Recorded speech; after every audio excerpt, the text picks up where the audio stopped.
not meet verification standards for public release, or interpretations may be divided across institutions.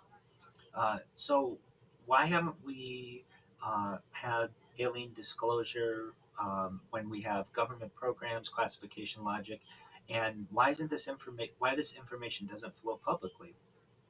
So, the early military investigations from the 1940s to 1960s, Project Sign is in 1948. It's a U.S. Air Force initiative to evaluate UFO reports. Early internal debate over whether phenomenon could be foreign technology or of unknown origin. There's Project Grudge, 1949, a shift toward skepticism and debunking interpretations. The focus is to reduce public concern and explain sightings as misidentifications. Then, as we discussed a little earlier, there's Project Blue Book, 1952 to 1969. This is the most famous early UFO investigation program. It collected thousands of reports, and they came to the conclusion that the majority were able to be explained as natural or human-made phenomena. Only a small percentage were unidentified but not confirmed as non-human. And the key outcome that we find is that institutional closure without confirming extraterrestrial origin. Since 2017 or so, there's been a modern reframing during the UAP era. Of course, as we discussed earlier, there was ATIP, Advanced Aerospace Threat Identification Program, Pentagon linked program investigating unusual aerial reports. It was focused on potential aerospace threats, not alien life. There's the UAP Task Force, UAPTF, in 2020. It was established by the U.S. Department of Defense, and their goal was to standardize military reporting of unexplained aerial events. There's the AARO, AARO, All Domain Anomaly Resolution Office, a successor organization focused on air, space, and underwater anomalies, and their mandate is to investigate unidentified phenomena systematically. The official position is UAPs are acknowledged as real observed events, no verified evidence publicly confirms non human origin, and national security framing dominates interpretation. Why might governments classify this information? The classification is not alien driven necessarily. A critical misconception is that classification does not imply extraterrestrial content. Instead, classification typically protects sensor capabilities, military aircraft performance, intelligence gathering methods, radar and satellite vulnerabilities, and geopolitical advantage. An example is of sensor data sensitivity. If a system detects an unknown object, revealing data may expose radar range limits, may reveal detection blind spots, may compromise defense readiness. Thus, unknown does not necessarily mean public disclosure is ready. Compartmentalization principle. Modern intelligence systems operate on need to know access, segmented data ownership, limited cross agency visibility. The result is no single analyst sees the full dataset, synthesis becomes difficult, and public narrative appears fragmented. Why doesn't this information simply leak out? There are legal constraints. Personnel are bound by national security laws, non disclosure agreements, classification enforcement mechanisms. Violation consequences, criminal prosecution, loss of clearance, legal penalties, certainly financial implications. The technical ambiguity barrier. Even inside classified systems, data often lacks context. Sensor glitches can mimic anomalies. Multi-sensor confirmation is rare. Thus, analysts often cannot conclude unknown does not equal non-human. There are institutional incentives. Institutions prioritize avoiding false positives, preventing public panic, maintaining the credibility of defense systems. So this creates conservative reporting behavior. It's better to say unresolved than extraordinary conclusion. And whistleblower claims and their limits. The nature of the claims. Some individuals claim recovery programs exist. Non human materials have been studied. Classified retrieval operations have occurred. However, most claims are not publicly verifiable. The documentation is not independently confirmed in open sources, and testimony often lacks corroborating physical evidence. The evidentiary standard problem. In intelligence evaluation, testimony alone is insufficient. Physical chain of custody is required, and reproducibility matters. Without these, claims remain unconfirmed assertions, not validated evidence. There are psychological and institutional factors. Possible explanations for conflicting testimony are misinterpretation of classified human technology, fragmented memory over time, incentive structures, attention belief reinforcement, and genuine belief without accurate data access. The core structural reason for non disclosure: there's no single unified truth file. Contrary to popular belief, there is no known centralized alien archive. The data is distributed across agencies and time periods. There's a signal to noise problem. Within UAP data, there's a high volume of mundane explanations. Small fraction remains unresolved, and unresolved does not necessarily mean unexplained. Unresolved does not necessarily mean explained as non human. Thus, uncertainty remains statistical, not categorical. The burden of proof has asymmetry. To disclose aliens, governments would need undeniable multi source confirmation, reproducible evidence, and cross national validation. Absent that, disclosure would be scientifically and politically unsustainable. Uh, so, why don't we have physical evidence? What kind of technology explanations exist, and what kind of misidentification mechanisms may exist as well are questions that people may have. So, the claims of physical material, crash retrieval evidence, the general claim category across UFO and UAP discourse, one of the strongest recurring assertions is that there's recovery of non human materials, retrieval of unidentified craft fragments, possession of exotic alloys or engineered substances. However, the publicly available, independently verified proof of non human origin has not been established. What physical evidence would require? For a material claim to be scientifically accepted, it must have chain of custody documentation, independent laboratory replication, a known baseline comparison dataset, and be reproducible anomalous properties under controlled testing. So we need to be able to reproduce this. Without these, material remains scientifically inconclusive, even if unusual. A known issue is the classification versus evidence access. Even if military programs examine materials, the results may remain classified. There's independent verification. The independent verification is restricted, and the raw samples may not be released for external peer review. This creates a structural gap. Claims exist, but confirmability is restricted. The exotic and material interpretation problem.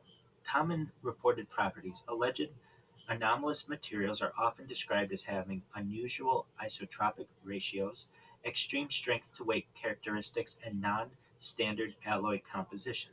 However, such properties can also arise from advanced human aerospace engineering, mismeasured or contaminated samples, or incomplete metadata about production methods.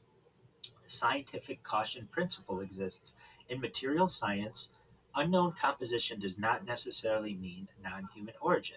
An unusual alloy does not necessarily mean an impossible alloy. An absence of explanation does not necessarily mean external intelligence. Thus, interpretation requires controlled replication, not anecdotal description. Many times we have aerospace technology misidentification. The classified human technology factor. A major interpretation or an explanation for many UAP reports is its experimental aircraft, stealth systems, hypersonic test vehicles, drone swarms, and sensor calibration platforms. Because these are classified, observers may not recognize them. Pilots may misinterpret the performance characteristics. There are performance perception errors. Human observers often misjudge speed, angular motion illusions, distance, lack of reference points, and acceleration, parallax effects. This produces perception of impossible motion that may be optical or sensor based distortion. Radar and sensor artifacts. Modern detection systems can produce false tracks, multipath reflection errors, atmospheric ducting anomalies, sensor fusion, misalignment. These can create objects that exist only as data artifacts, not physical craft. Of course, we have atmospheric and natural explanations, the plasma and ionization effect. Certain atmospheric conditions can produce glowing or luminous phenomena, radar anomalies, or transient visual distortions. These may be misclassified as objects rather than effects. Weather and light phenomena. Common misidentification sources include ball lightning, like we discussed earlier, rare plasma like events, high altitude ice crystal reflections, auroral distortions, or lenticular cloud formations, to name a few. These can appear structured or dynamic under certain lighting. There's, there are optical illusions that happen with motion tracking. When objects are observed from fast moving platforms, generally aircraft, parallax error is amplified, relative motion distorts perception, depth estimation becomes unreliable, which results in stationary or slow objects appearing highly maneuverable. And then we have data fusion and analytical limitations. There's multi-sensor fusion complexity. Modern military systems combine radar, infrared, visual imaging, electronic signal detection. Problems arise when sensors disagree, timestamps are misaligned, calibration differences exist. This produces unresolved tracks that cannot be confidently classified. Incomplete context problem, often missing from raw data, are weather conditions, sensor calibration status, pilot workload conditions, full mission context. Without context, interpretation becomes ambiguous even if the data is real. Why physical evidence has not produced disclosure? There's the fragmentation of evidence chain. Even if anomalous materials exist, custody chains may be incomplete. Data may be classified across multiple agencies. Samples may not be standardized. This prevents unified scientific conclusions. There's a replication barrier. Science requires independent replication, open methodology, and peer review access. If materials are restricted, scientific validation cannot complete. Competing hypotheses always remain available. Even anomalous findings can be explained by unknown aerospace programs, measurement error, environmental interference, incomplete datasets. Thus, uncertainty persists rather than resolving into a single conclusion. And really, there are some psychology, sociology, media dynamics, and why belief outpaces evidence. From a human perception and cognitive limitation standpoint, we have pattern recognition bias. Human cognition is heavily dependent on rapid pattern detection, threat identification, agency attribution, assuming something is controlling it. This leads to a known bias. Ambiguous stimuli are often interpreted as intentional objects or agents. In UAP contexts, lights in the sky become craft, radar noise becomes objects, motion anomalies become intelligent control. The agency detection system. Psychology identifies a tendency to assume something is behind this, even when uncertainty exists. The, this evolved trait helps survival but increases false positives in complex environments such as sky, ocean, and radar systems. Memory reconstruction effects. Human memory is not a recording device, it reconstructs events after the fact. It is influenced by later information. It is sensitive to suggestion and group reinforcement. Thus, eyewitnesses, their accounts can become more confident over time, even if original perception was uncertain. There's a social contagion of belief. There's information that cascades. When early reports appear, others may adopt interpretations without independent verification. Confidence spreads socially faster than the evidence, and the result is belief networks form around ambiguous events. There's reinforcement through communities. Online and offline communities curate supporting narratives, exclude disconfirming explanations, and reinforce shared interpretations. This creates stable belief ecosystems independent of external validation. There's authority amplification. When military, intelligence, or government terms are used, there's perceived credibility that increases. Ambiguity is interpreted as confirmation or secrecy. Even neutral statements like unidentified are reinterpreted as known but hidden. The media dynamics and narrative that forms around these incidents. There are incentive structures for the media. The media systems often prioritize novelty, emotional engagement, unresolved mystery framing. UAP topics naturally fit in high curiosity, low definitive resolution, and visual ambiguity. There's simplification pressure. Complex technical explanations are often reduced into unknown objects that were seen, military confirms a mystery, possible extraterrestrial explanation suggested. This compression leads to the loss of technical nuance and inflation of mystery framing. There's viral narrative formation. Once a story becomes viral, details stabilize around dominant interpretations, contradictory data receives less attention, and narrative momentum replaces evidentiary analysis. There are certainly institutional incentives.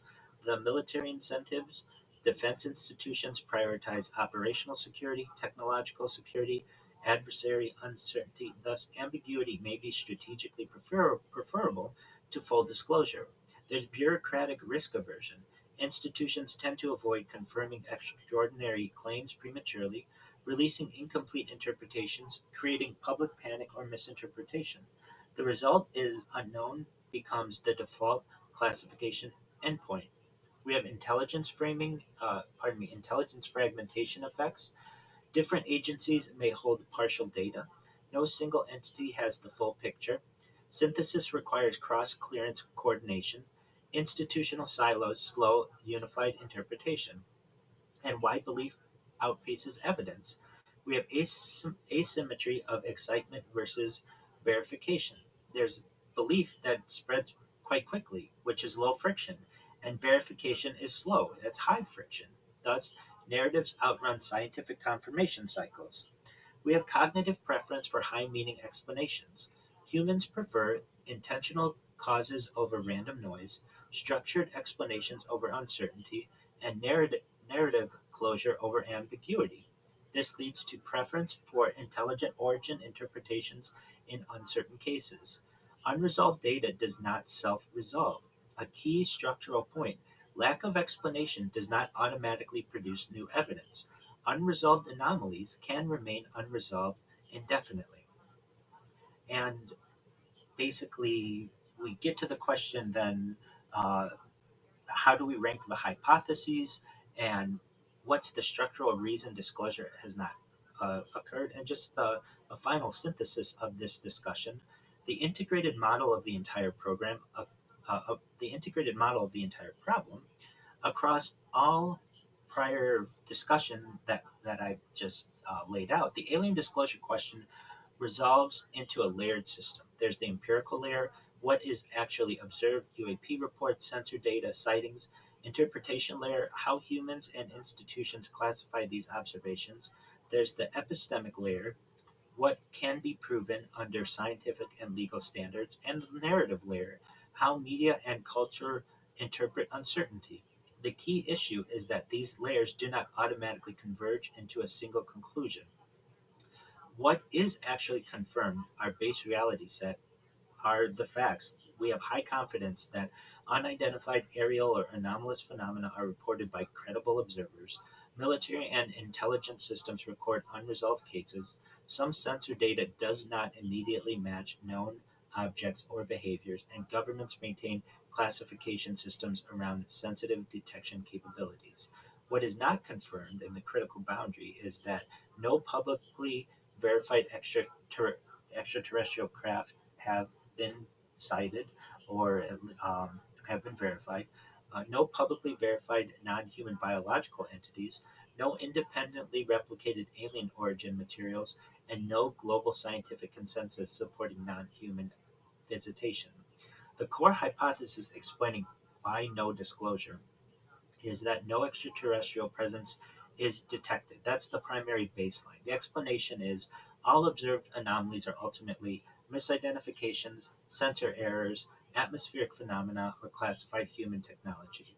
The strength of this is that it's consistent with all publicly verified evidence. and that it requires no hidden assumptions. The limitation is it does not eliminate unknown unknowns. The second hypothesis is that the presence exists, but it is not yet provable. The explanation is that something unusual may exist, but evidence is incomplete, data sets are fragmented, classification limits full scientific review. The strength of this argument is that it accounts for unresolved UAP cases and it is compatible with intelligence ambiguity. The limitation is that it remains non falsifiable without new data. The third hypothesis is that classified human technology explains most cases. Many anomalies may come from experimental aerospace systems, stealth or hypersonic platforms, sensor countermeasures, or testing environments. The strength of this argument is it is consistent with known military secrecy patterns and it explains impossible performance reports. The limitation is it does not explain all cases universally. The fourth hypothesis is that evidence exists, but it's not publicly releasable. This explanation is if an if extraordinary data existed, disclosure may be blocked by national security classification, technological sensitivity, intelligence compartmentalization, or geopolitical risk. The strength of this argument is that it is consistent with the known secrecy behavior and it explains persistent ambiguity. The limitation is that it lacks publicly verifiable confirmation. And the fifth hypothesis is that and systematic error pardon me, human cognitive plus systemic error produces the entire phenomenon.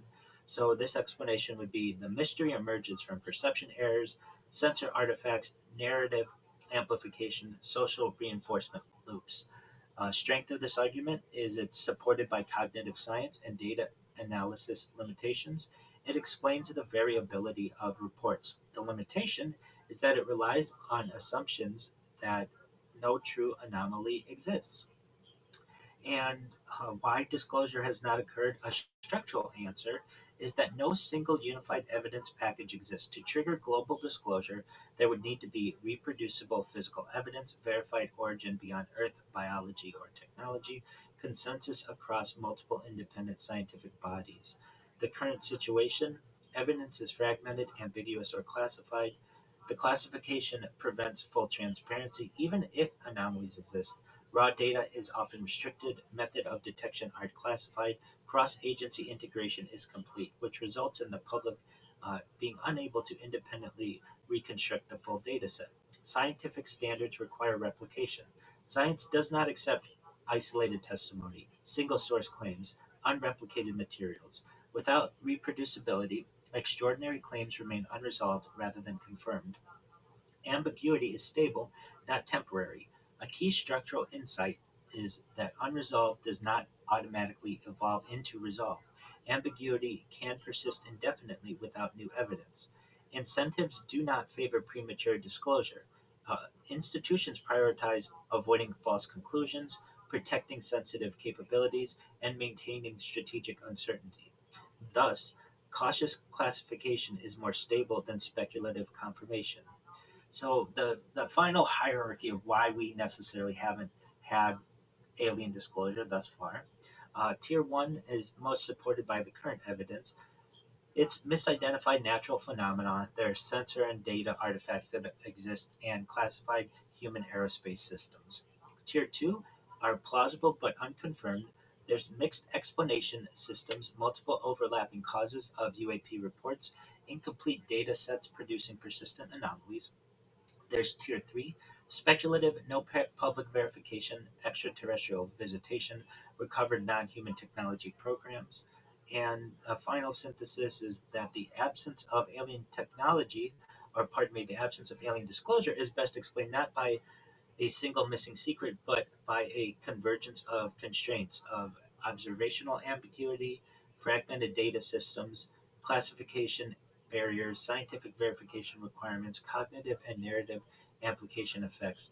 And the core conclusion is no alien disclosure yet is not necessarily evidence of hidden certainty, but of unresolved ambiguity operating within systems that require extremely high standards before making extraordinary public claims. Now, all of this is basically what you're going to hear from the institutions that control much of this information. But as we've had the opportunity to discuss a little bit, we have had our own experiences that can't necessarily be explained. And certainly when we get into the alien abduction phenomena and perhaps stories like Philip J. Corso and the reverse engineering crashed um, crashed vehicles that may have given us some of the things that we're even communicating with today, like micro transistors and microelectronics and transistors, stealth, um, perhaps even things like Velcro and um, Scotchgard, or some of these other developments that we've seen over the course of the last 70 years or so.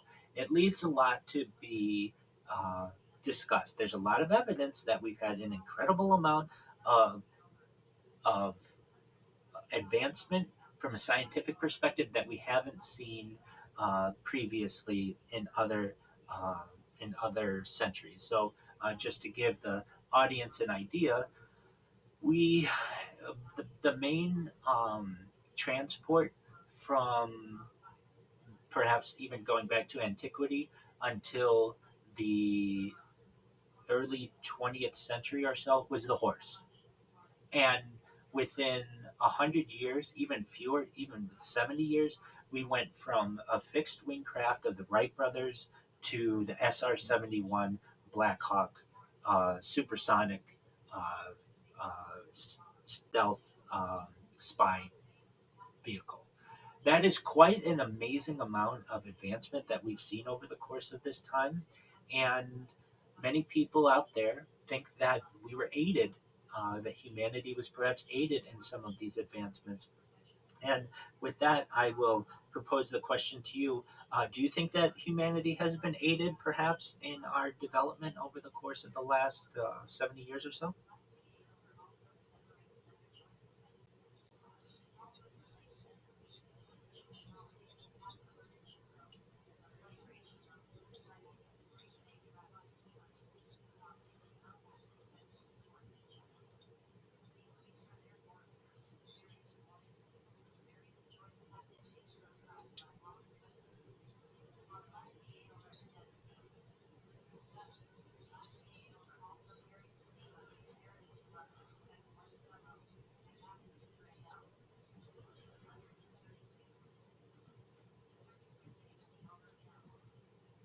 It's an well, according to Philip J. Corso, if you're familiar with his story, um, this is uh, reverse engineered technology that humans have perhaps gotten um, from some type of extraterrestrial civilization. And whether people believe that or don't, I'm not necessarily the person to make that decision for you. But the idea is that aliens perhaps may have either donated craft that were crashed here, or even perhaps humans were able to use weapons to be able to crash these different vehicles, and then be able to study that the the findings, and then slowly give that to military contractors and just corporate contractors, and in exchange for reverse engineering the craft, they would get the ability to patent the information, and that way not one person comes up with the invention of something like the transistor or stealth or something like that. It was a group effort.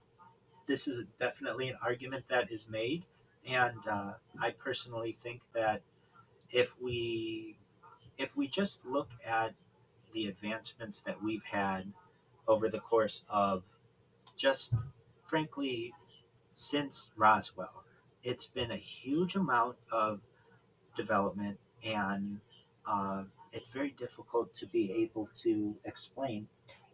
So the major person who brought this discussion, um, to the forefront is somebody named Philip J. Corso. So he wrote a book in 1997 called The Day After Roswell. It was co-written with William J. Burns, and his claim is that there was a Roswell recovery program.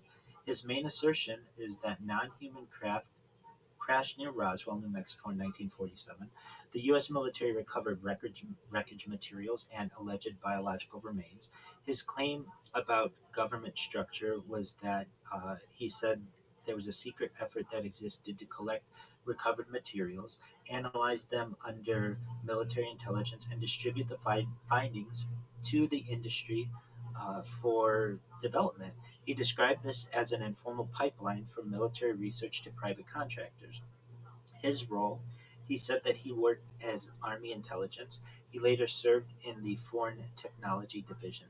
He was assigned to handle recovered materials. His job was to seed foreign or recovered technology ideas into U.S. industry. He described the process like he would receive recovered fragments or descriptions. He would identify civilian companies already working on similar problems. And he would pass along the materials or concepts to accelerate their development. The technologies Corso claimed were derived from the Roswell materials. Um, this is generally considered the most famous part of his claims. He said alien derived materials influenced the development of integrated circuits, so microelectronics, the thing we're communicating on right now, and the thing that the audience is hearing us on is all perhaps reverse engineered. Uh, he claimed that the early microchip development was influenced by recovered technology insights. What he implied is that compact computing concepts came from alien material analysis. Fiber optics were another thing that he stated was reverse engineered. He claimed guidance from recovered materials contributed to fiber optic research, his framing. He suggested that unusual light transmission properties inspired civilian research. Lasers. He claimed laser development was accelerated by reverse engineering insights. Night vision. He claimed military night vision systems were influenced by recovered technological analysis. Kevlar and advanced materials claimed ultra strong synthetic fibers were inspired by alien hull material properties, and other claimed technologies. Um, wasn't able to detail these as well, but advanced detection systems, particle beam concepts, and later commentary about defense systems like SDI. Um, and he his technological distribution claim. His central idea, the central idea that he presented was that the military did not openly reverse engineer the craft in a lab. They passed them to private industry quietly. Uh, that what they did was extracted conceptual advantages before passing them to private industry quietly. This allowed companies to develop them as if they were independently discovered. His framing is that it was portrayed as a controlled technological acceleration program, and he had claims about alien bodies. He also claimed that he saw evidence of recovered non human biological entities. He described seeing a body in storage. He claimed at Fort Riley in his earlier retellings, and he claimed that the government structure, in broad terms, had a coordinated intelligence effort managing recovered materials, the early involvement of senior military leadership, a long term secrecy structure around aerial anomalies. He loosely associated with his. With this historical defense and historical figures, but provided no verifiable documents for these assertions. And what he did not provide is really any evidence of this. He had no physical recovered materials that he was able to present. He had no independent documentation confirming the assignments, no corroborated chain of custody for alleged artifacts, and no peer-reviewed validation of technology origin claims. However, if he did have any of those things, then immediately contractors and military intelligence would take it away from him. So it's difficult for anybody to be able to verify these things. How mainstream technical history evaluates his technological claim is that there are known historical records that show integrated circuits developed through the semiconductor physics, Bell Labs, Texas Instruments, etc. Fiber optics were developed through optical physics research during the 1960s and 70s. Lasers were moved from theoretical physics plus optical engineering, Townsend Lyman. Kevlar was developed by DuPont chemist Stephanie Kwolek in the 1960s. These developments have documented laboratory origins and published research timelines, independent replication pathways. His overall legacy claim is that modern advanced technology was significantly accelerated by reverse engineering recovered non human materials. And whether this can be confirmed or not, it is quite interesting. And in our discussion, we have seen some major developments, certainly over the course of the last century or so. And before we close, I'd like to have the discussion. How would alien disclosure impact humanity? Like, what would happen? Let's say if tomorrow on every major television and all of the social media we had some type of alien disclosure. So the impact of alien disclosure would depend almost entirely on exactly what's disclosed, how credible it is, and whether it includes physical evidence, biological contact, or simply confirmed signals. The effects would likely unfold in layers: psychological, scientific, political, economic, and religious, each interacting in complicated ways rather than producing a single unified reaction. The first shock, we'd see cognitive and psychological disruption. Human cognition is built around a default assumption. We are either alone or effectively isolated in a practical sense. A verified announcement of extraterrestrial intelligence would immediately break that framework. For many people, the first response would not be curiosity but cognitive dissonance, an internal conflict between prior worldview and new information.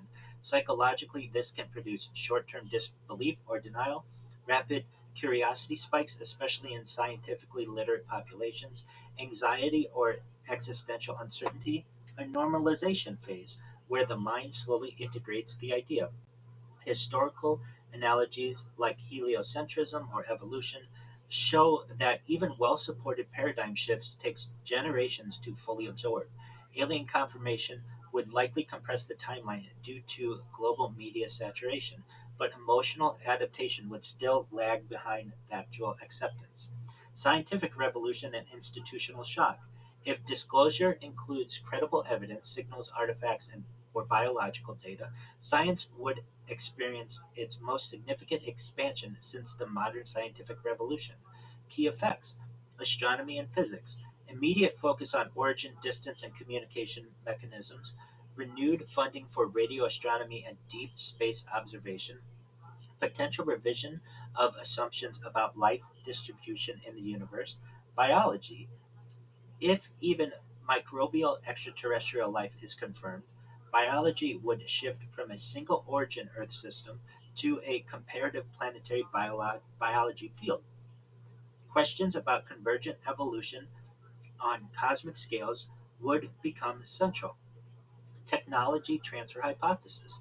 If advanced artifacts or signals include technological information, it could trigger rapid engineering attempts to decode or replicate systems, new material science paradigms, possible leaps in computing or propulsion concepts. However, the bottleneck would likely be interpretation. Even highly advanced human systems like quantum mechanics require decades to fully integrate. Alien derived data would likely be far more abstract. Political and geopolitical reordering.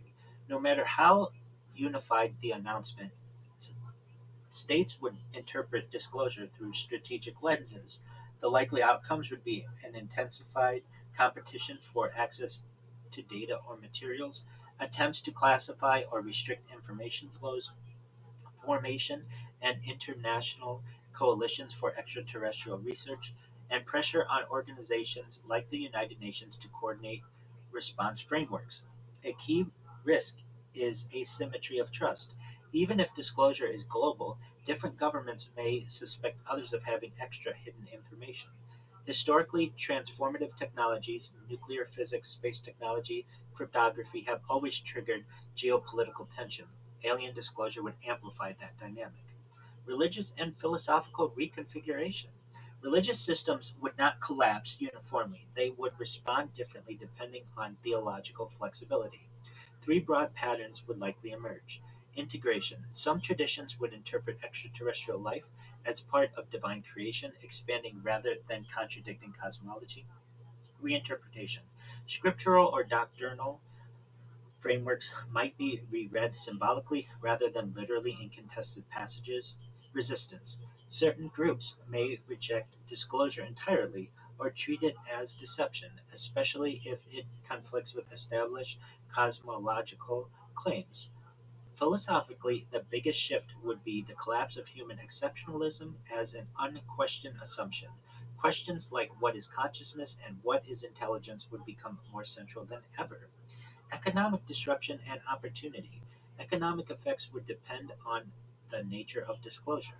Information only disclosure, stock market volatility, especially tech, aerospace, and defense, surge in funding for science and space industries, new speculative markets around alien related technologies, physical evidence or technology, potential transformation of energy, materials, or computing sectors, massive reallocation of global research funding, emergence of entirely new industrial categories. In both cases, uncertainty would initially dominate markets more than opportunity. Social fragmentation and cultural reinterpretation. Public response would not be unified. Instead, society would likely fragment into interpretive groups. Scientific realists accept evidence based framing, spiritual integrators incorporate into worldview, skeptical rejectors deny authenticity or relevance, and other types of application groups that reinterpret prior beliefs through the lens of disclosure. Media ecosystems would accelerate these divisions. Social cohesion would temporarily weaken as different groups interpret the same facts through incompatible frameworks. And long term civilizational effects.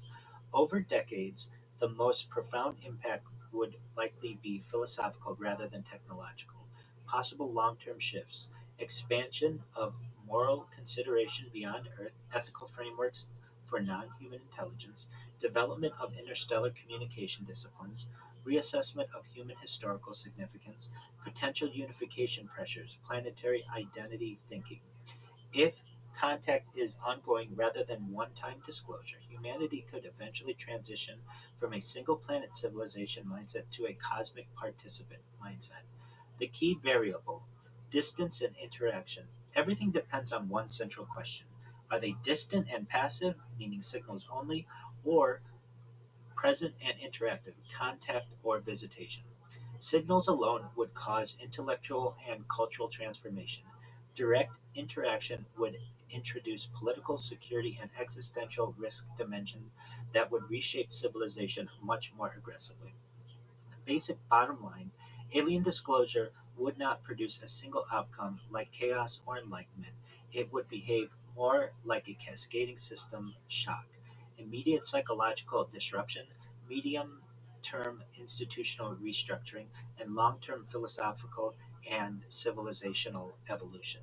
The deepest change would not necessarily be we found aliens, but rather the realization that humanity is part of a much larger informational and possibly intelligent system, one we are only beginning to understand. And with that, I very much have appreciated the opportunity to be here and be with your audience and share some of my research with everyone. Do you mind if I tell everyone where they can find me? Excellent. For anyone out there who wants to connect with me directly, I'm live 24/7, 365 on YouTube. Type Rabbi Rothschild into YouTube and filter by live. You can see me on multiple streams 24 hours a day. You can also connect with me in Discord at discord.me/rabbi. I'm available to anyone who wants to have these types of discussions. I am also here to lend support, to be a positive person in your life. I am here for whatever you may need as not only a rabbi, but also as an individual who cares about you and cares about your well being. Moreover, you can find all of my social media on Linktree, linktree.com/Rabbi Rothschild. And for anyone who has found any of what I've had to say interesting, I do write in a blog on this regularly, these types of subjects, as well as other subjects. You can find that at rabbirothschild.medium.com. And with that, I sincerely appreciate the opportunity to be here.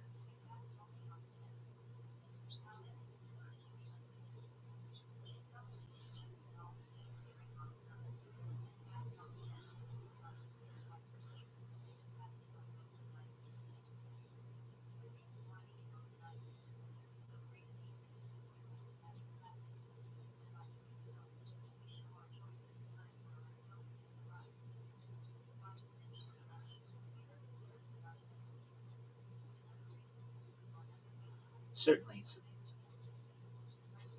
So, one thing that makes Judaism unique is we don't have one central mouthpiece. Generally, people connect with their local rabbis on different subjects to make decisions.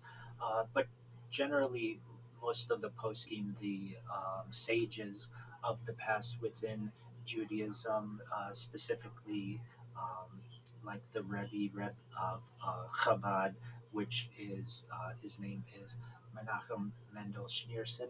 He has uh, spoken on the idea of, or at least written on the idea that humans may not be alone, and if we are not alone, that shouldn't have any major impact on us necessarily in terms of how we um, interpret this information.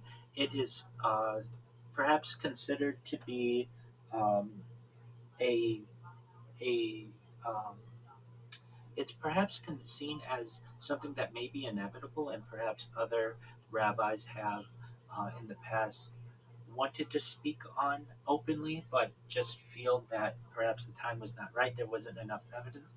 I can tell you that even before I became a rabbi, I would take this subject to rabbis, Hasidic rabbis, rabbis with the Chabad, and I would show them. I can tell you on one occasion I was in shul in synagogue, and I showed a rabbi a craft. This is from the documentary, the Top Secret KGB UFO Files, and it shows a Soviet MiG that is traveling at hundreds of miles an hour, and a disc arises from the screen and basically runs parallel to the craft. And I can tell you that the answer that I was given, this is from a rabbi, a Hasidic rabbi, Chabad rabbi, who was from Israel, and I know had um, too open-mindedness enough to be able to at least consider that this was realistic, but he had to toe the line, and the line is that there is only God. And you're going to get that type of reaction from some elements of religion. Some rabbis are going to have that feeling because they don't want to go and take the leap or the plunge into the discussion that we aren't alone, because that changes everything from a religious standpoint. What about creation? What about many of our religious traditions that we have that are based on the Tanakh, the Hebrew Bible, or the Talmud, or even getting into Kabbalistic discussions? But there are more progressive minded rabbis, such as myself, who recognize that we have our traditions, our religious traditions, and even those are evolving with things like space tourism and with things like travel. Just a question that arises, uh, there are some places, for instance, in Iceland, during 6 months of the year where the sun does not set. If the sun does not set, when does Shabbat begin? It's a good question. What do you do in that kind of a case? The people of the ancient Near East did not have to deal with that. But now, because of the ability of humans to be able to travel in areas where perhaps religion was not standardized, we have these new questions that emerge. So basically, the question is follow the you follow the time of where your normal location would be. But what if you don't have a normal location? What if you're living there permanently? Well, then some people go with when sun sets in Jerusalem. Other people go with where it would be in their hometown where they moved from. But the real answer is no one knows, and that's okay. It's okay to say we don't know, and we're just doing the best that we can. But this is not a question that people had to evaluate 1,000 years or 2,000 years ago or so. And this is more a modern question that arises in the same way. When you go into low Earth orbit, perhaps for space tourism or something, and you're orbiting the Earth multiple times over the course of a day, does that mean every time that you go around the Earth and you're seeing the sun rise and set and rise and set and rise and set, you have to keep praying every single time? There's a question that exists within some religions. Some determinations say that you should. Generally, within Judaism, while it's still a new phenomenon, we say that you still follow the practice of what you would do on Earth. It would just be once a day.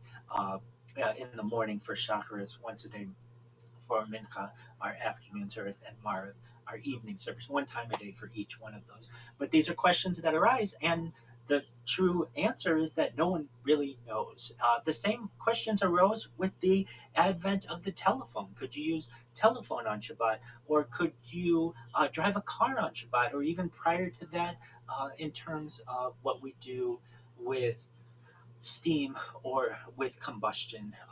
There are always going to be new technologies that occur, or new events or new phenomenon that occur within a religion, and it is up to the leaders of that religion to make determinations in the most prudent way possible.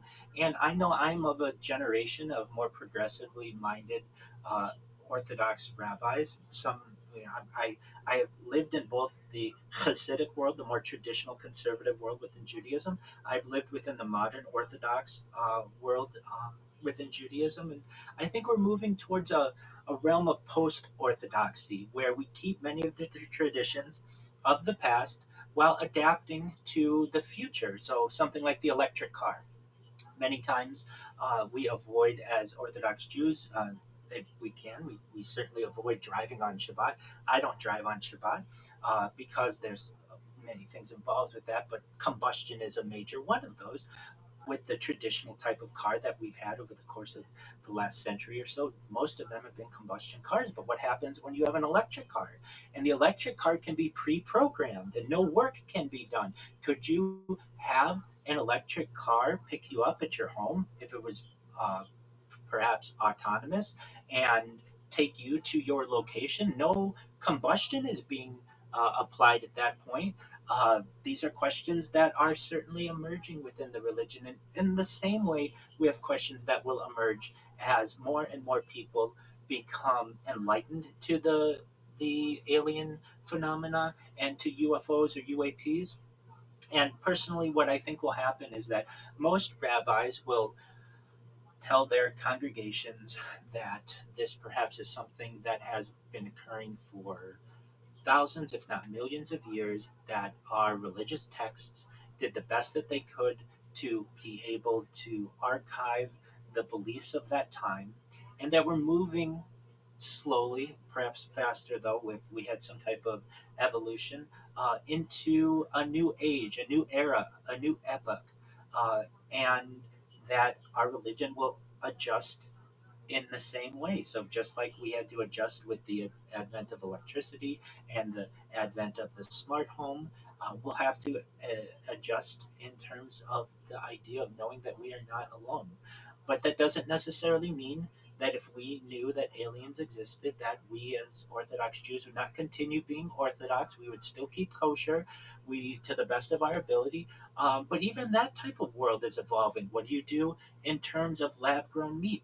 What do you do with in terms of certain types of hybrids that might be able to be created of types of animals that previously we didn't know if they would be considered kosher? These are evolving questions that we have, and I, as a leader within the religion, op- uh, approach these questions with an open mind. I look at both sides. I look at the the arguments and what I think will be best for my community, and I advise in a way that really is a humanitarian focused manner. I don't want people to necessarily do things because that's how we've always done them necessarily. If I don't think that it's going to be good for an individual from a humanistic standpoint, I may not always advise in a certain way. And in terms of knowing that aliens exist, I think many of my rabbinical colleagues would agree with me that we need to face this topic with open mindedness and listen to perhaps the institutions that already exist and certainly the scientific fields and approach it with with open mindedness, caution. Certainly, we don't want to hop into it. We don't want to say we're throwing out the baby with the bathwater in terms of our religious traditions. But uh, I think that I personally think that you can live in a religious world while also being an advocate of UFO disclosure and thinking that we are not alone. The idea is that we have traditions that were as best to explain the phenomenon of the environment of ancient people, and we're moving into the more modern or postmodern world where we may recognize that we're not alone. And if we want to continue keeping kosher and we continue honoring Shabbat and we continue loving our family, none of those things necessarily have to change while recognizing that we may not be alone. And in terms of other religions, many of them have a single mouthpiece, but many do not as well. And at the end of the day, it is a personal decision that people have to make. No rabbi can convince an individual that we are not alone. No media outlet can convince someone that we are not alone. That is a personal journey that someone has to go on. And if they want to go on that journey, they're going to recognize that there is a lot of evidence that shows that we are not alone.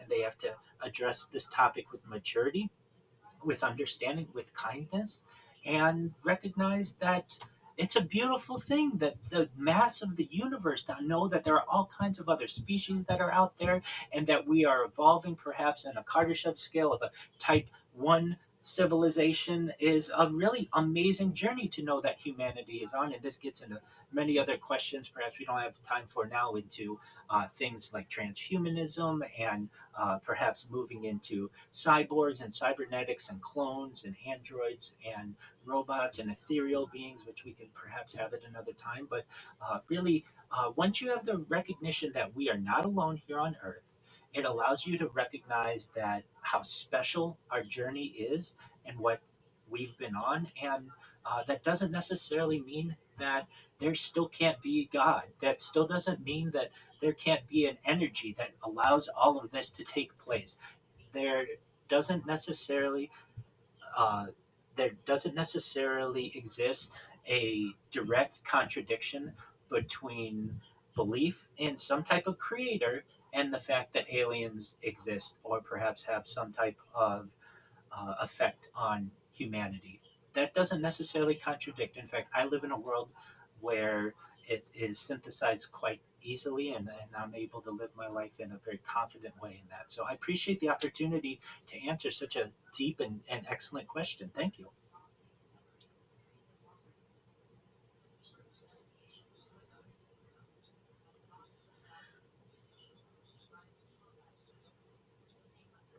I appreciate that.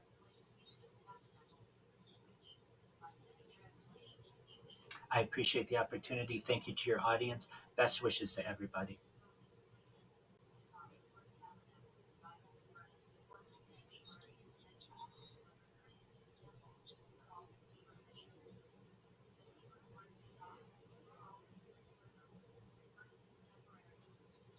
Thank you so much. So as I yeah, definitely. As I understand, with Riverside, we keep the browser open and allow it to upload. Is that correct?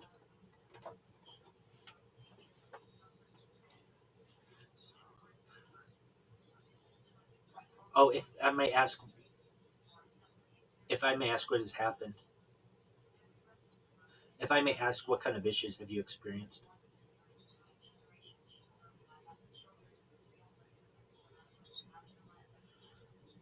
Right, right.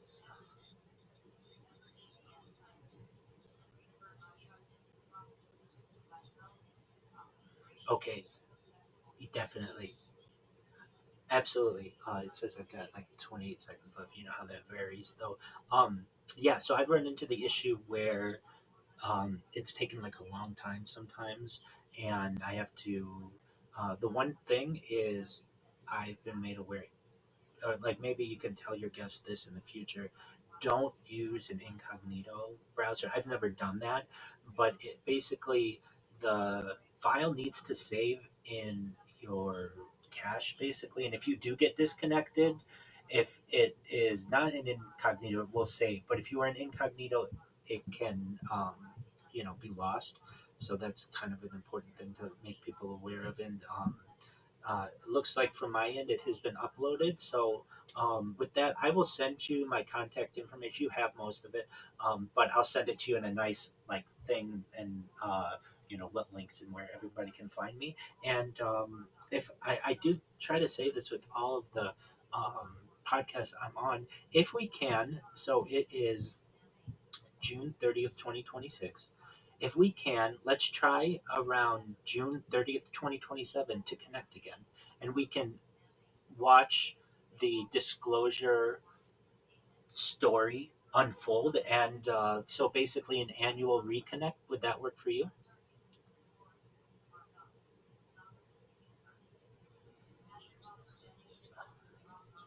Absolutely, too.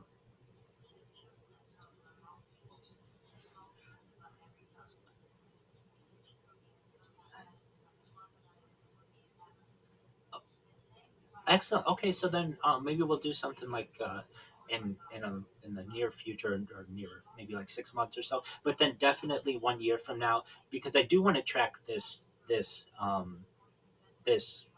phenomenon. I mean, it's the most important. It's the biggest event in global history, and uh, God willing, we keep doing this, more and more people find out about what's going on.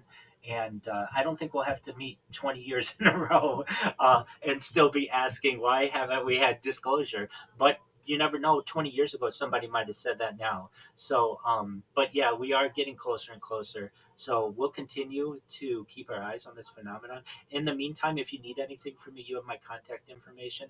And I really appreciate you working through the technical aspects. I know as a live streamer and everything how those can get in the way. Thank you for not giving up, and thank you for giving me all the immense amount of time that you gave me to go through the research and to have just really a wonderful conversation. So thank you, and if you need me, feel free to connect with me.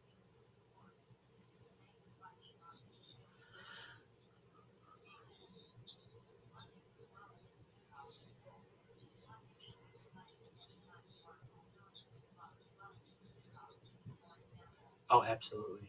So is this only on Spotify? Okay, is it on YouTube?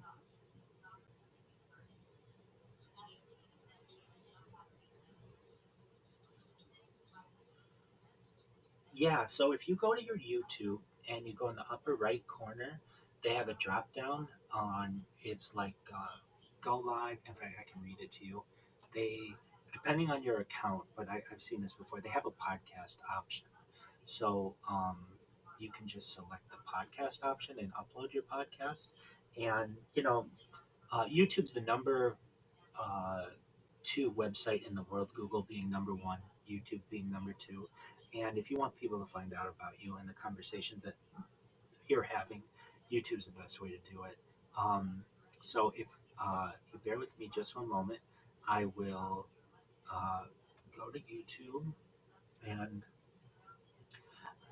YouTube's always changing things, so I want to make sure that it's still there, and I don't want you just to be going aimlessly. But it's under in the upper right. There's create, and so I don't see it there now. That doesn't mean. Let me. I've seen it before, so just one moment. Podcast option, YouTube. Where did it go? Because I used to have it. Okay. Okay, YouTube for creators. Maybe I have to go under my creator account, or like YouTube Studio. Let's see here. Um, bring your storytelling to life. Podcasts aren't just audio anymore. Yada yada yada. All right. Now if I go, okay, yeah. So that's what it was. Okay. So you have to go into your channel dashboard of YouTube Studio, and the options that you will see are upload videos, go live, create post, new playlist, and new podcast. So you'd go to new podcast and you'd upload it there if you wanted to do that. But I recommend to anybody with whom I connect, make sure that it's on YouTube if you can. Even if it's just the audio only, people will listen to it there, and you'll get more hits there than anywhere else. So you're on Spotify, you're on iTunes, you're on iHeart and Podcast One, all of those basically. Anywhere you can podcast. Okay. And if I may ask, do you have a link tree? Okay, so that's another recommendation. That's another recommendation I would have for you, because then you're just at the end of every show. You can say, go to linktree.com forward slash whatever you want it to be. And then people can get it in any way they want. But you have all your links there for YouTube and Spotify. And this way you don't have to go, and I'm XYZ on Spotify and I'm XYZ on YouTube. You know what I mean? It's one link, it's easy to say. And then people can see all your social media there, and they'll follow you. I find it that people see that I'm on Instagram, and then they go to my YouTube and they'll follow me there, and they'll follow my TikTok because they got that link tree link. So if I can just make that give that advice, I find that to be of extreme help. And yeah, thank you so much for the opportunity. And if you need anything from me, let me know. Okay. Excellent. Absolutely. Thank you, Coop. And I look forward to connecting with you again, at least 1 year from now, but perhaps before then as well, too. Thank you. Bye bye. You as well. Bye bye.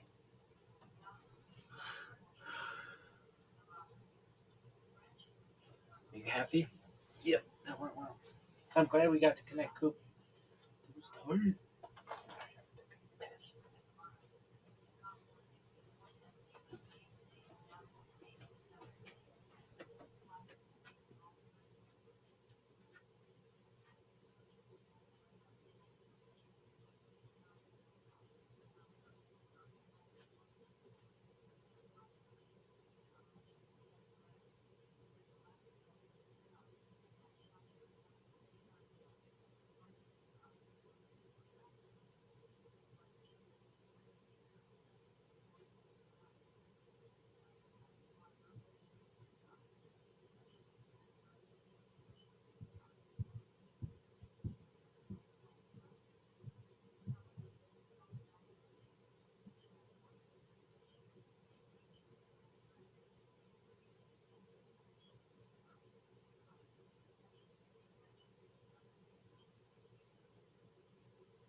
Are you happy?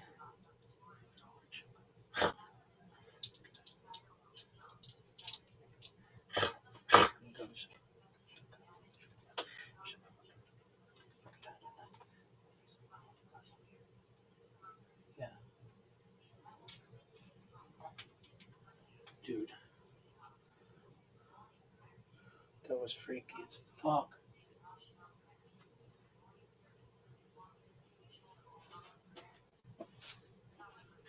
Anything you would have done differently? I love to talk, baby.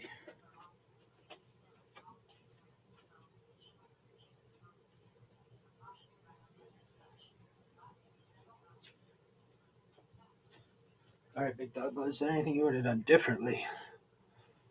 I don't know. I think I'm so fucking interesting. I love how we do stuff with like, I don't even know where it's going. Like, you know,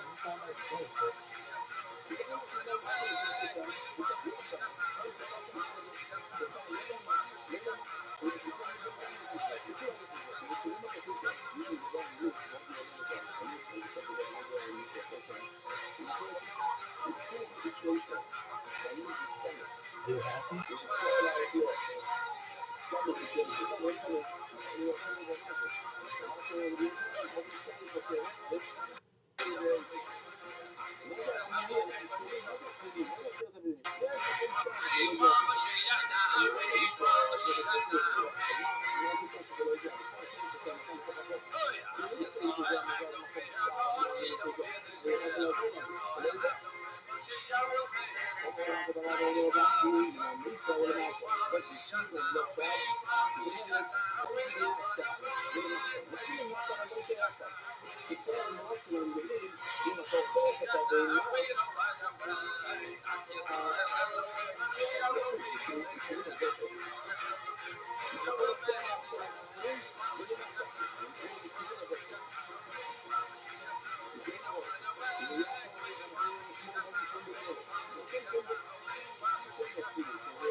Yo, what the fuck is this shit? Yo, what the fuck is this shit?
Yo, look where it is.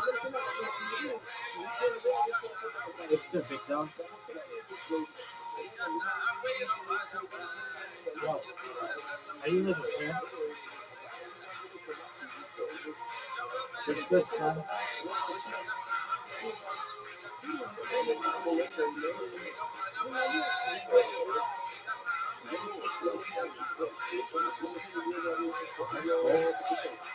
How many podcasts did you do this week?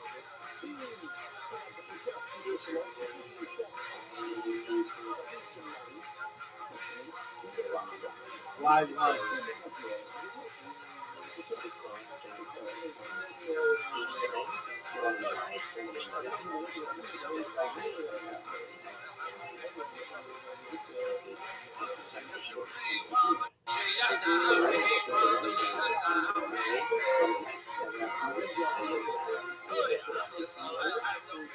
Oh, the Brazilian guy?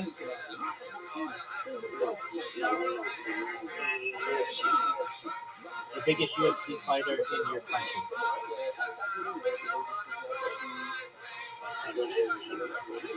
Okay, who's UFC?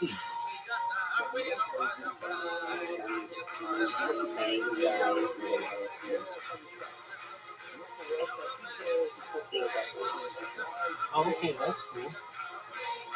Are you excited to do it? I just did a podcast an hour ago or so. It was audio only, which is cool, but I'd rather do video. And but it's fine. And it was on phone disclosure. And you know how I am with the podcast. Or you can sit there and ask me questions, and that's cool. Or you can just let me go, and I will talk the whole time. And he was really, I think, a really good podcast host because he asked questions when he had them, but he recognized that he would just let me go. And I'm able to fill the time, I think, with intelligent facts and interesting content. And it was 2 hours. And then I've got another one for 3 hours in about 12 hours. And that was really challenging. But I'm excited to do it. So that's good. And then I don't have any lined up for a while. And you're like, why not? I think my email that I send out got flagged as spam, so I had to use a different email account. And so hopefully I get some more people. Maybe not this week, but in the upcoming weeks or so. And that's okay. You know, you send out a bunch of emails, eventually somebody's going to get it. No big deal. All right, so you're making clips of your content. Okay. Are you making YouTube shorts? Okay. What about YouTube shorts?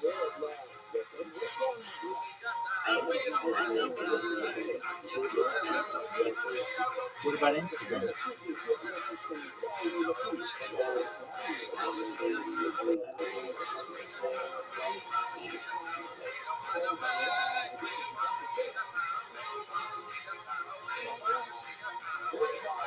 You don't know what?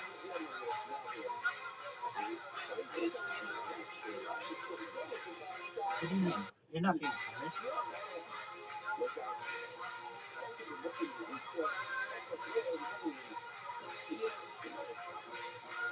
How are you being punished?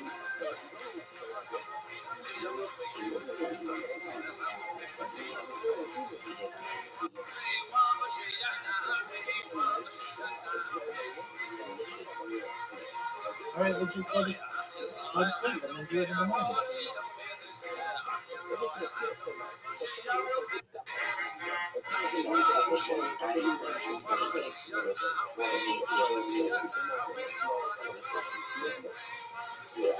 That's right.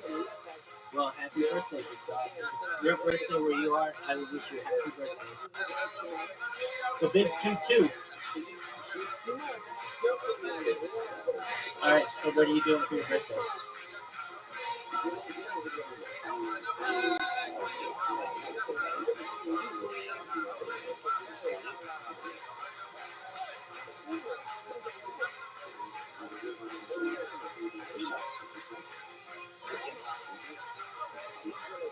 Are you gonna put? Dude, somebody reposted that interview we did, which was cool. And I posted your interview all over Rumble. It's like YouTube as well. And that's good. And when's our part 4 coming up? Oh, okay. Will you let me know when you do, and then I'll repost it everywhere? Excellent. That's nice. And are you? Have you gone and tried to get someone from Kick yet?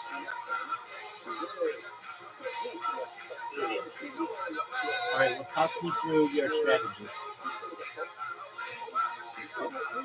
Talk me through your strategy.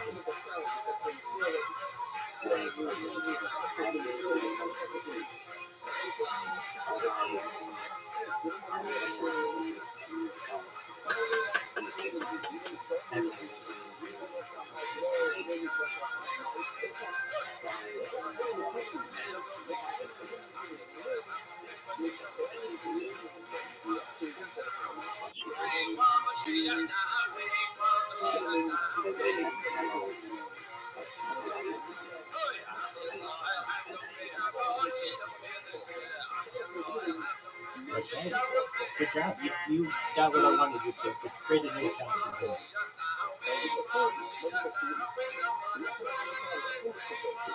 And then you just go through, go to not big streamers, maybe people or 50 or fewer people watching them at once, and you say, hi, how are you? And they'll be like, I'm good, how are you doing? And then you'll be like, I'm well. Would you like to be on the podcast? And they'll be like, sure, I'll be on the podcast. When is it? And you're like, oh, it could be right now if you want. And they're like, well, I'm streaming right now. And you're like, okay, well, if you join my Discord, I can do a stream with you, and you just show the stream on your side, and you show the Discord on your side, and then they'll record it, and then you've got the podcast right there. So you can tell them. I would tell them, if you want to be on a podcast, you don't have to stop streaming.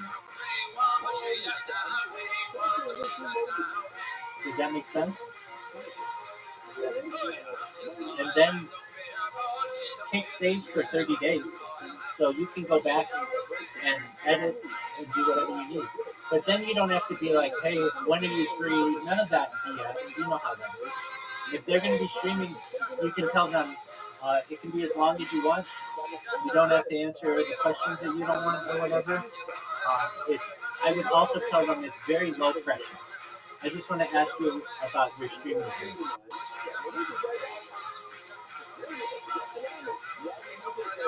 And if they say no, then you go, all right, well, I appreciate it, best wishes. If they say, well, not at this time, then you make a list of people who said, not at this time. If they say maybe, they might say, how big is your podcast? They might say, um, send me the information on the podcast and I'll take a look at it. You do all those things, and if they say yes, then you do it right away.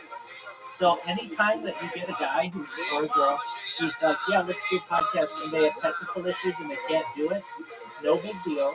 Just go to Kick and get somebody else. But you need to be producing one of these every single day. That's what your fan base wants. They're gonna want, oh, I haven't heard Tony's podcast today. That's what I want to do. It's my daily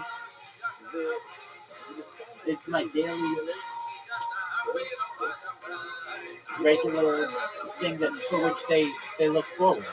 Like if you're like, oh yeah, I'm gonna put out a podcast every week or two or whatever, nobody's looking forward to that. But if you have it every day, then they're looking forward to it.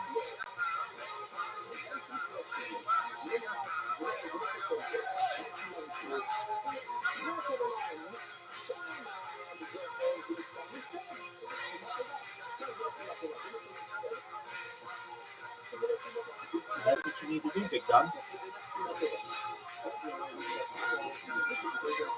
Yes, sir.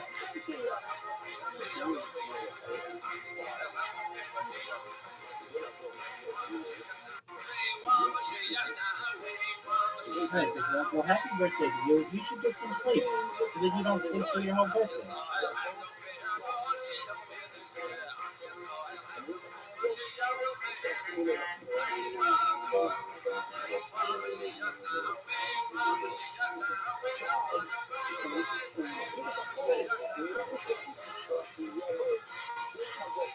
big man. Well, we'll do that. I'm going to watch my podcast, and if you need me, I'm here for you. Okay, big man?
What's going on?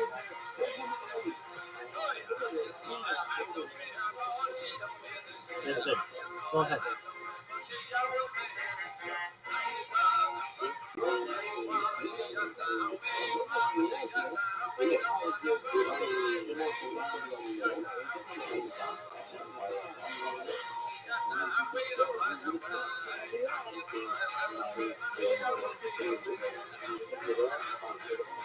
Time's up. What do you mean?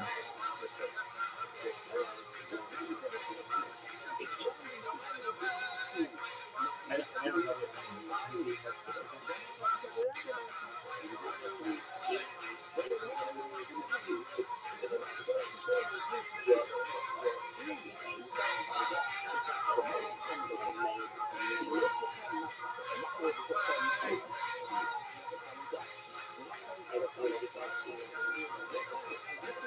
Yeah.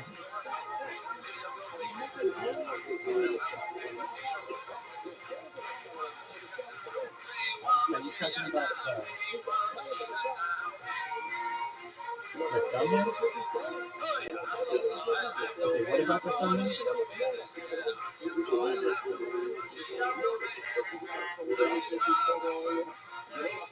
It would be best to, yeah. Oh, hold on. I get what you're saying.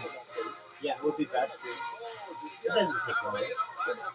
You can just take the one that you have and put it into ChatGPT and say, make this into a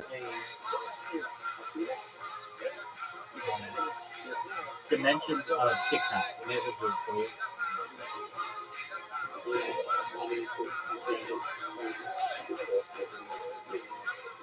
Okay, that's not hard. You just take literally the picture, put it into ChatGPT, and it will give you one that you download and then put it into TikTok.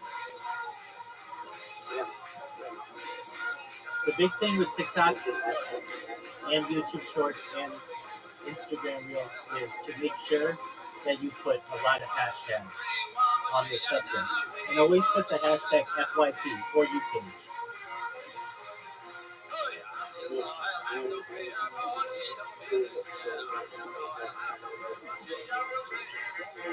Okay. Okay, big dog.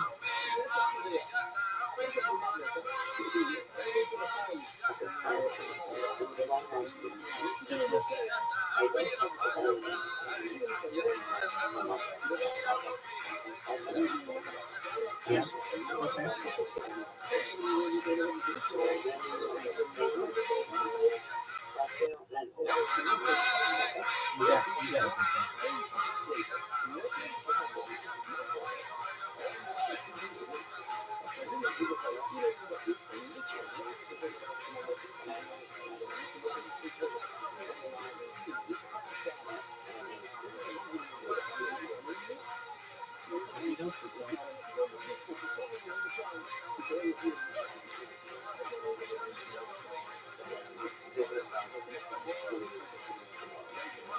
You got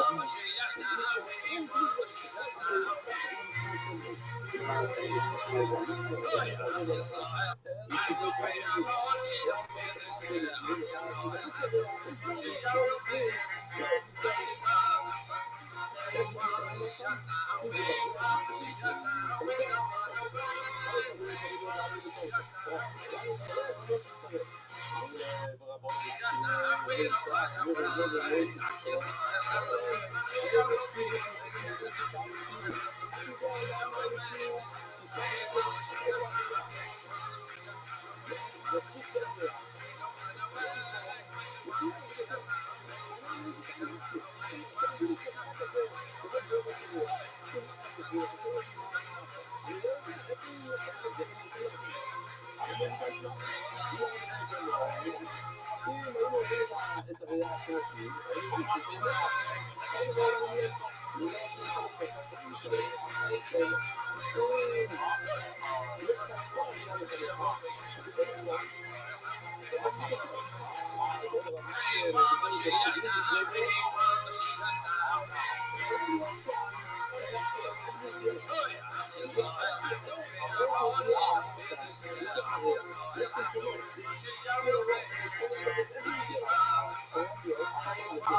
There she is. What up, girl? How you doing?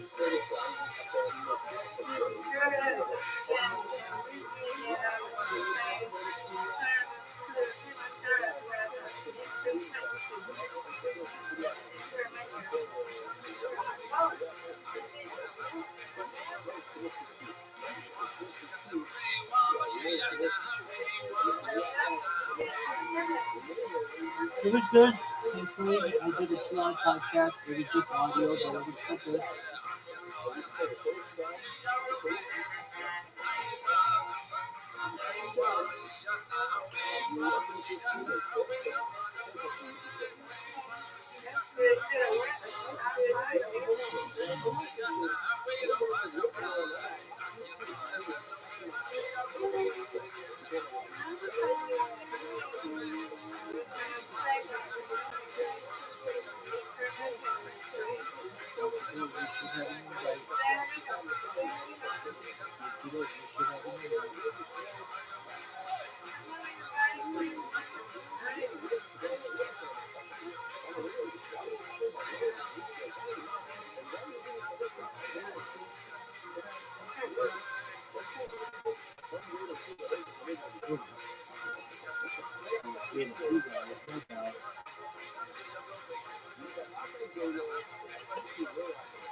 Get this.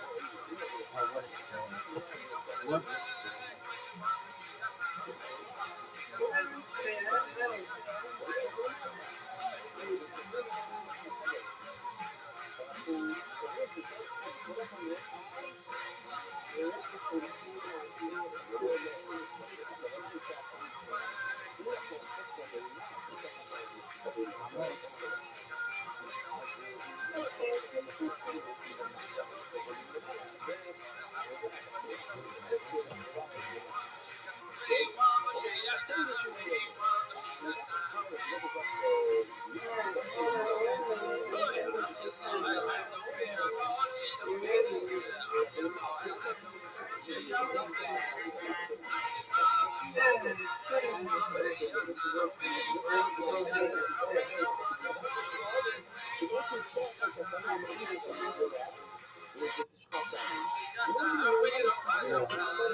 No,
just try this. Just try it.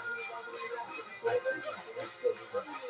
If you would try this, I want you to breathe through your nose twice as long as you can, and then swallow twice, and then I want you to breathe out through your mouth. So breathe in through your nose twice, swallow twice, and then slowly out through your mouth.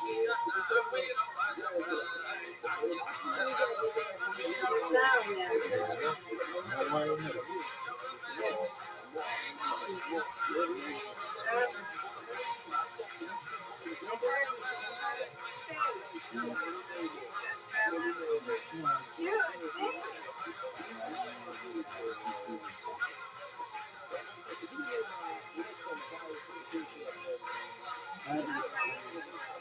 Best wishes to you. Good dreams to you as well. That's right, man.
Okey-doke,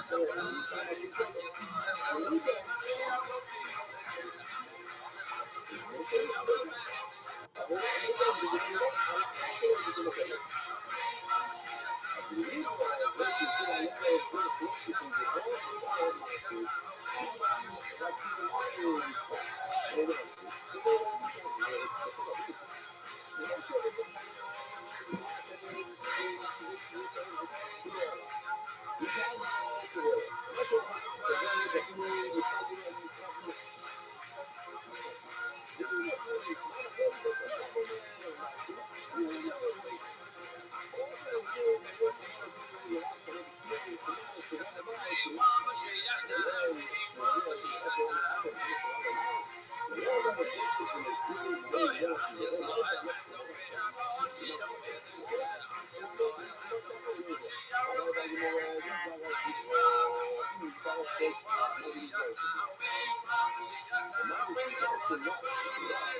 Everybody stop what you're doing.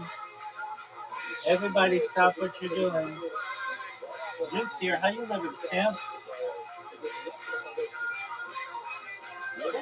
Dude, are you there? Can you hear me, big dog? All right, big man. How you living? Sticking in, goes on a podcast for 2 hours. And it went well. It was an audio podcast, not video. I'm on a video podcast tomorrow, and I hope it goes well. They're tough interviewers, so I hope everything is good. Are you doing stand-up tonight?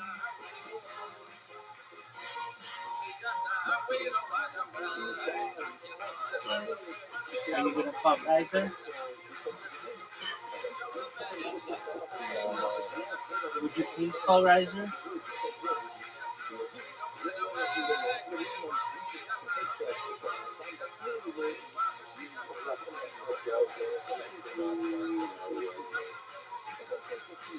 Which one?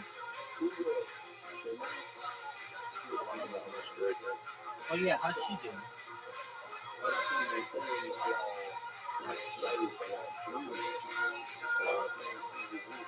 Alright, are you gonna have coffee with her or something?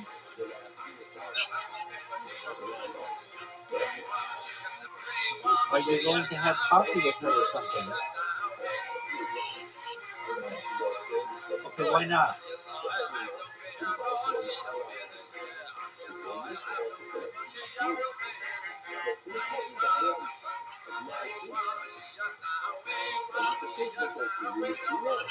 Do you remember that time I said, why not? And then you just were silent?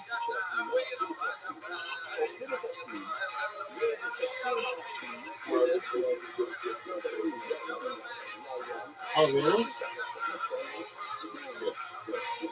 Alright, tight. I mean, tight that you just called me. I'm not happy that you're so sick, but shit happens, baby.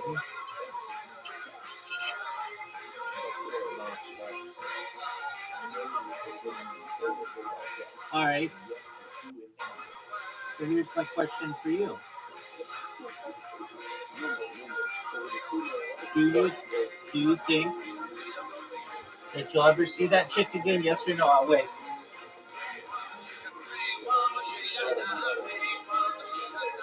Okay.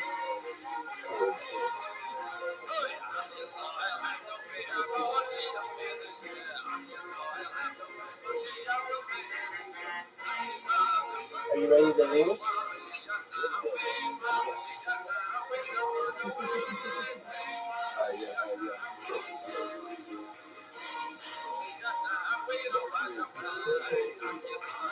Why are you giggling?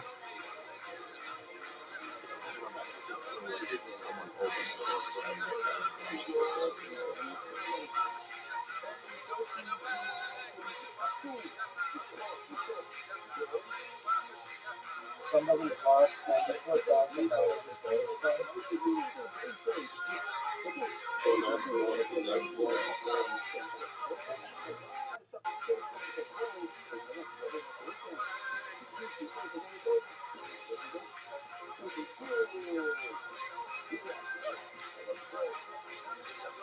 Dude, is that one of the best shots you've ever seen?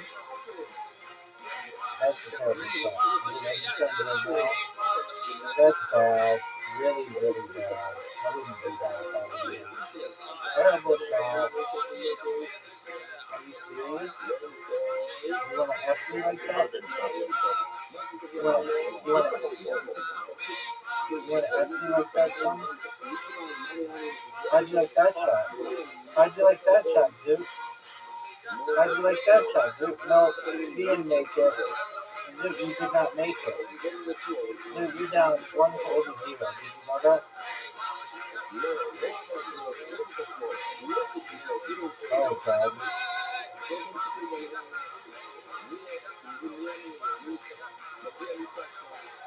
One of the best shots we've ever seen.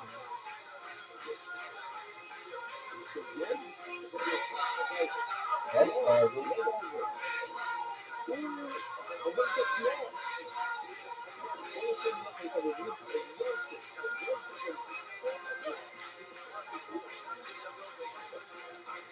Dude, you're down 2-1. Did you know that?